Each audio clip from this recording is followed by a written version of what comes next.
everybody. Kerry McClay here with the National Snow School program.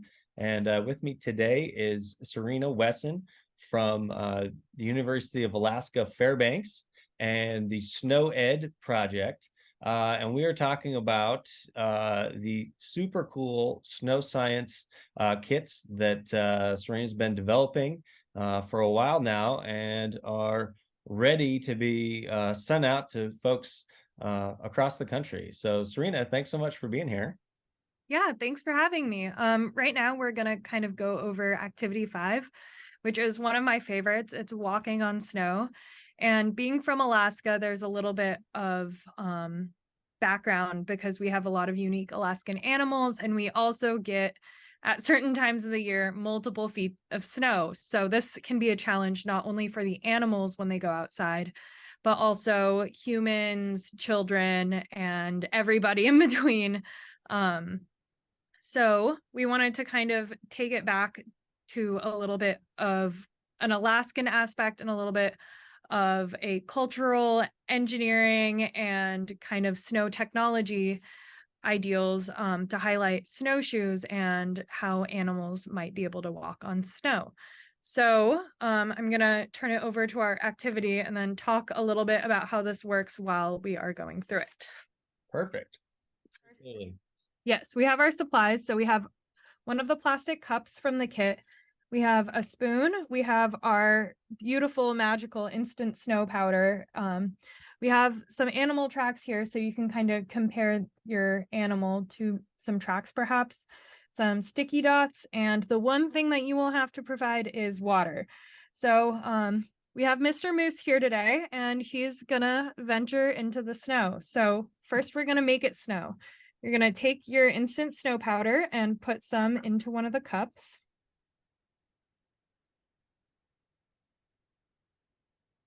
And you see that you don't need a lot here to have a big reaction. So we're going to take it, and as you see, the snow only fills up the bottom. But when you add water, it grows to maybe 10 times its size.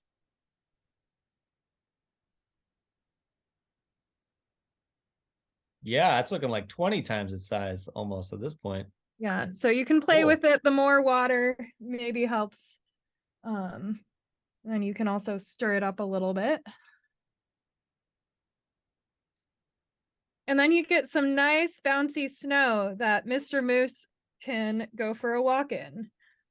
And one of the questions it asks is, when the moose or your animal that you have at home goes into the snow, what happens? So as you see, he might want to fall over, but in order to get him stable, he's going to naturally sink into the snow. He is a little bit beneath the snow. But that's because of longer, skinnier legs. Yeah, that's because of the surface area of his feet in comparison to his body.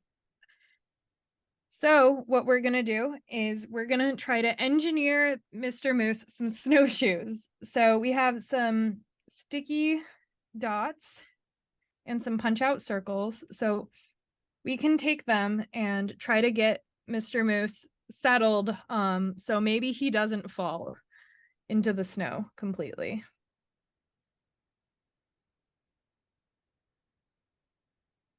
And with the sticky dots, make sure to take the plastic off of both sides. The top side is a little bit harder, but that's going to allow you to stick on the punch out circles onto your moose or other type of animal.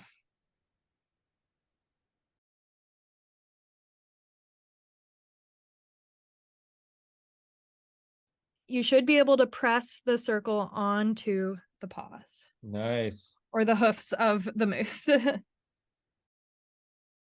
I see that in the activity book itself, you've got some great examples of different types of traditional snowshoes. So you could work that into any drawing that you might add to those snowshoes. Yeah. Also, after this, even if you wanted to, you could take some regular paper and you could try to, I guess, maybe cut out some snowshoes in one of the shapes that were depicted in the activity to see how that might change. But now that Mr. Moose has some snowshoes, we can see if he's going to be ready for the snow. And what do you know? He is not falling, maybe sideways, but not into the snow this time. It's not sinking. Might be Yes. falling, but not sinking. That describes snowshoeing pretty well. Yes. Yeah. So I guess if you've ever tried snowshoes, this may help. This may be helpful for you to relate, or this may give you an idea of what snowshoeing is like if you haven't been able to do this. But this is essentially a concept where you're able to enlarge the surface area. So instead of, let's say this moose is 500 pounds, instead of 500 pounds being distributed over all of his little hoofs, it's going to be over a greater surface area. So he's not going to be able to sink as easily. Yeah. I think that's a And great activity, great demonstration. And from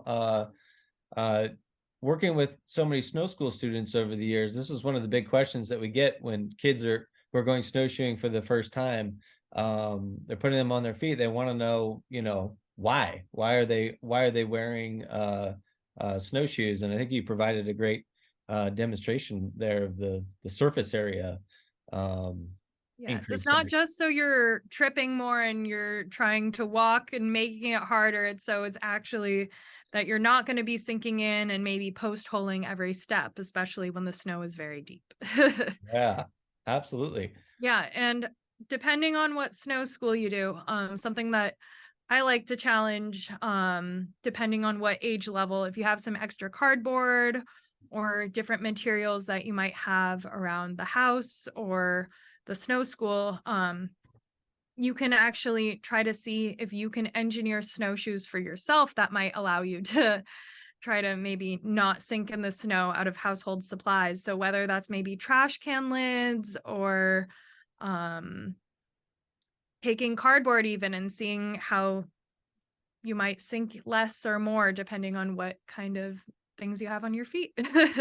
Yeah, that is a really fun activity. I've done that before with students and teachers, and yeah, I appreciate you bringing that up. I've seen some really cool ideas. Lunch trays turned upside down and then straps over kids' feet. Lots of very innovative approaches to creating snowshoes. And I guess I would add, if anybody out there is watching this video and ends up doing that, please send us your pictures of your engineered snowshoes. We'd love to see them. Yes. Or of your moose or fox on your instant snow powder as well. Yeah, Yes. and even if you do have real snow, maybe try to see if you can fill up the cup with snow and see how that changes as well. We wanted to make sure that this activity was going to be able to be done any time of the year, no matter your environment. And in some areas, you only get rain in January instead of snow. So Yeah, it's a great point. The activities in your kit, you can do them anywhere, right? You don't have to have snow outside your you door. can do them on the beach on a summer's day. You don't just have to limit these to the winter. I would also like to see a picture of that. Really cool. So that was one activity out of the book, and we're sort of working our way through all of these and making videos. But how many total would you say are in the kit for Yeah. folks to complete? Yeah. So our COSI Connects Snow Kits here have 5 activities that provide up to 10 hours of content. And all of these activities also have additional learning extensions that you can choose to do that are linked with QR codes within the booklet. So for instance, if you open the activity guide, you can scan this with your iPad or phone, and it'll take you to a different site where you can do even more. Really cool. So five core activities, but lots of additional explorations that you can jump into from there. So Yes, and it's very not cool. just science, it's art, it's engineering, it's all of everything under the steam rainbow. So, Yeah. yeah. Very cool. Well, thanks for all the energy and enthusiasm and creativity that you and your team have poured into this. And thanks for sharing this activity with us today. Yeah, thank you, and we hope that everyone enjoys.